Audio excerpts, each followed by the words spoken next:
Hi everyone, welcome out to the Dice Tower. My name is Chris Yee. I tend not to be a very negative person. I don't like to do that. I don't revel in making fun of things and putting things down. But today, I'm going to. And I'm going to have fun with it.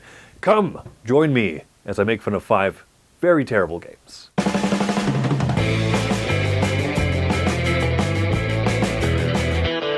First up on the list is this. This is Gunfighter. This is by Everything Epic Games. While the premise of this is not bad, it's a very small box with a sleek set of rule set, which is different from a lot of things that Everything Epic does. They usually make big, epic games. This one intrigued me because it's a very quick playing, simultaneous card reveal, western shooting up game. You basically hit your opponent twice and you win the game. And it has 2 of the nicest dice that I've ever seen in any game ever. 2 dice, bunch of cards, you have 7 in hand, each of you picks one at the same time and flip it over. Not a bad idea for a game. However, there are shoot cards, dodge cards, and then a couple of other cards that give you accuracy and bullets that you can spend on your shoot cards, basically. Most of these games you would simultaneously flip over cards, resolve them, discard them, drop new ones, and have a hand of 7 cards. A lot of the cards in this one go right back into your hand, which is not bad if that's kind of the model of your game. However, one of the biggest problems is, if you play a dodge card, you guaranteed dodge out of the way of anybody's shoot card. There are some dodge cards in this game where, after you play it, it doesn't get discarded and force you to draw a new card. You could just always keep a dodge card in your hand. That's like playing rock, paper, scissors against somebody, and them always having the option to just skateboard away from the game. It's not very fun. It's bad design. I did not have fun with it. I mean, so yeah, is it a truly terrible game? If nothing else for that part, it really is. There is an expansion, and so maybe that'll help fix part of it. Next up, Skate, the card game. This one has just a groovy-licious kind of look to it. It's got a very, fun 90s art aesthetic and everything. All this game has is aesthetic and theme. It has no gameplay substance. You have a hand of cards, you have 2 cards in your hand, rather, and then you can draw up cards and then discard them. So you always have 2 in hand, or you could play one out. Basically, you're trying to play cards in front of you that match a central card, a bigger card in the middle called the trick. And if you can play like a yellow foot and a green foot card, you've landed an ollie or a kickflip or a 360 or whatever. And the thing is that this game has, like I said, there's just not really any substance to it. It's not a profound game. If you draw 2 eat pavement cards, then you lose your turn.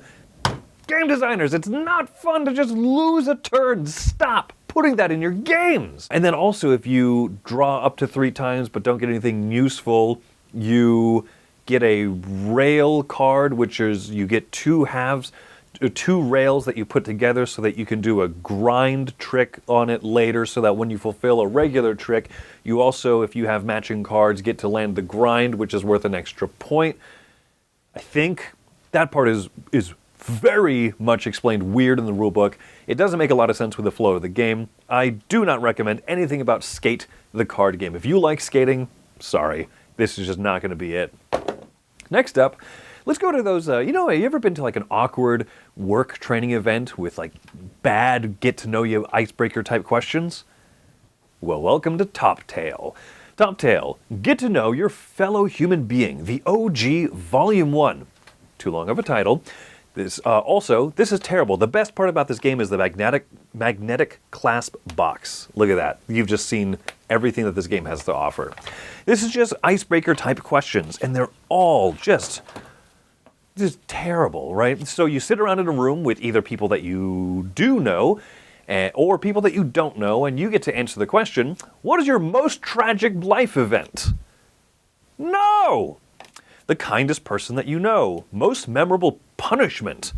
No thanks. What were you teased for most? This sounds like something that's meant to be an exercise in communication skills and opening up and everything, and it's just going to make every person that you make play this with you dislike you greatly. This game is bad, and you should feel bad if you inflict this on others. All right. There's a game that's actually worse than that on here. I'm kind of going in ascending of order of how much I dislike them. The Gunfighter game, this is at least a game. Skate card game, It's almost a game. This is not. All right, next up is this box here. Go ahead and read that for me. Yeah, what is the title of this game? Is it Frantic? Would you have guessed that from this Norwegian black death metal font? No, you would never be able to read that, right? So, Frantic, the mischievous card game. This is a game, as you can imagine, by the all-black box and the white lettering on it. We've seen this before with kind of adult, naughty-themed party games, and this is exactly what it was. It's Uno, with more special cards that are harder to remember what all the rules for them are, and also there's event cards. So whenever you play one of the colored suits, one of the black-colored suit, whenever you play one of those, you flip over an event card, and it could be, hey, everybody draws up cards until they have the same number of cards. Or it could be, end the round immediately, and everybody gets 50 points. And it's just terrible, and there's a lot of, well, I shouldn't say there's a lot, but there are several cards with profanity on them, and vulgar gestures, and it's just meant to be Uno, but adult. Garbage. Hey, look, it's the voting game. This is our fifth and final game of the day here. Also in one of these patented black boxes with minimalist white lettering on it. Oh, it's one of these types of games, the voting game. Everybody has a number in front of them, and then you reveal a card that says which person at this table is... can't read that one. Nope, can't read that one. Can't read that one. Ooh, you see a trend here, right? Maybe these aren't very good questions that you would want to ask. Oh, nope, can't ask that one. Nope. And the thing is, some of these cards are not bad. Like, who would you come to for life advice? But a lot of these other ones are just terrible questions that you don't want your friends to anonymously vote for you for. How do you anonymously vote? Well, the game comes with a bunch of these numbered voting cards. So there's 1 through 10, right? And you can play this up to 10 people. And so not only is this game going to make you feel terrible about yourself, and not only are your friends voting for you and ridiculing you, oh, everybody voted for me number 3, and a few people voted for those other ones, oh no. I feel terrible now, thanks game night. But also, after you play out your secret votes, it also doesn't come with rules, I'm just guessing that this is how it's played.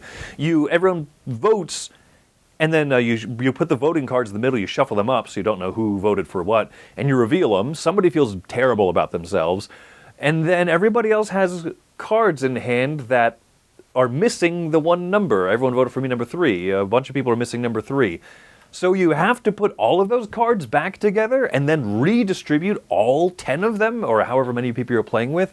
Come on, do better than that. Also, this has an advertisement card in here for the Not Safe for Work expansion. Let me tell you, most of these cards I would not play at work. And I play board games at work for a living. So, the voting game, garbage. Absolute garbage. Do not recommend it. Would actively tell you that that is probably going to be one of your worst purchases if you are so inclined to go that direction. But hey, that's just my thoughts. Anyway, thanks for coming by. Hopefully this review was informative, and if it wasn't informative, hopefully it was at least entertaining. My name is Chris Yee. Thanks for coming by the Dice Tower. Have yourselves a great day.